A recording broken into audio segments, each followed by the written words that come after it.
Hello, this is Stephanie Danielson. I'm the Director of Planning and Economic Development for the town of Easton. I'm here today with Wayne Beitler, the Community Planner. We're here to talk a little bit about the Community Preservation Act as it was adopted in Easton and the process for applying for a grant. So the Community Preservation Act, it's part of a state statute, and communities vote to adopt it. Easton adopted it in 2001. It's funded by a 3% assessment on your value of your property. There's an annual state match. There's the first $100,000 of value is exempt, as well as property owned by lower income homeowners. The fund use is limited to open space and outdoor recreation, historic preservation, and affordable housing. The CPA fund is administered through a 9-member representative Community Preservation Committee.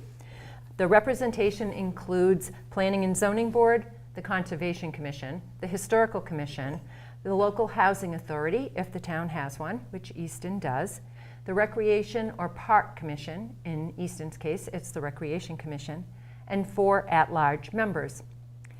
The CPC, or Community Preservation Committee, develops the Community Preservation Plan. That plan identifies important projects that the committee would like to see undertaken over the course of time. Those projects can either be identified in the open space plan that is updated on a 8-year basis. They can be identified in the historic preservation plan, an agricultural plan, those types of things. And it also includes targeted land acquisitions that the CPC would be interested in seeing the town advance. They also keep the records for CPC grant allocations and awards, and they oversee the budget. They review applications for eligibility. That's a very important step, and Wayne will talk a little bit more about that as we go on with this segment. They also recommend projects to the selectmen for a town meeting vote. Town meeting vote is the final approval process for any projects that are seeking funding from Community Preservation Act funds. So as Stephanie mentioned, it's a 2-step application process. The first step is the eligibility application, and those will be due this year on Friday, November 2nd, so please get those in on time. It's a fairly short eligibility application, and this allows the CPC to confirm that a proposed project is eligible, and they can provide some feedback to applicants about their grant application. If it's an eligible project, then the applicant solicits support from relevant town boards, and it submits a full application to the CPC by Wednesday, January 9 of 2019. After that, applications are reviewed by the CPC, and they recommend supported projects to the selectmen for inclusion on the town warrant. And town meeting in May of 2019 will vote on these warrant articles for CPA grants. I'd just like to add that if someone's interested in submitting an eligibility application and you'd like some feedback or you'd like to run an idea by us before it gets submitted to the Community Preservation Committee, please feel free to contact either me or Wayne through the planning department. There are 3 basic eligibility categories, and the first one is open space, and that's for land to protect existing wells or aquifers. It can protect agricultural land, grasslands, field, forest, marshes, wetlands, oceans, rivers, lake, pond frontage, scenic vistas, and land for wildlife or nature preserves. Most open space acquisitions do several of these, with wildlife conservation one of the chief open space acquisition priorities for the town. Open space also includes outdoor recreation, and that can include acquisition of new recreation land, creation of new outdoor recreation facilities on existing town land. It can include new parks, playgrounds, or athletic fields. Some of you may be familiar with the Chestnut Street Fields, the Edwin Keach Park. on Chestnut Street that was acquired with CPA funds, and most recently Alley's Park was funded with CPA funds.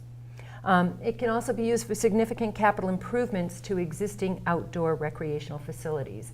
And what's important to note there is capital improvements or rehabilitation. It cannot be used for maintenance or just general repairs of facilities. It can be used for trails, and we just recently at town meeting this past May, the town voted to approve funding for an Eagle Scout project that was going to create a trail over by the Flyaway Pond area. And it can also be used for community gardens. I think that gives you a pretty good idea of the outdoor recreation type activities. Some of the purposes it cannot be used for relative to outdoor recreation. Again, I mentioned no regular maintenance. It cannot be used for operating expenses. It cannot be used for stadiums, gymnasiums, indoor structures, or outdoor structures that are the primary recreational facility. It can't be used for commercial sports, and it can't be used for artificial turf. Another eligible project category for CPA is historic preservation. You can use CPA funds to acquire, preserve, rehabilitate, or restore historic resources. Usually these are buildings. They don't always have to be. It can be some other structure. It could be a cemetery. It could be a boat, real property. It could be historic documents and artifact conservation as well. The proposed project, it has to be something that's listed on the State Register of Historic Places, or it has to be determined to be eligible for listing on the State Register, and the Historical Commission would make a determination that it's a significant historic resource because of its history, archaeology, architecture, or importance to the culture of the town of Easton.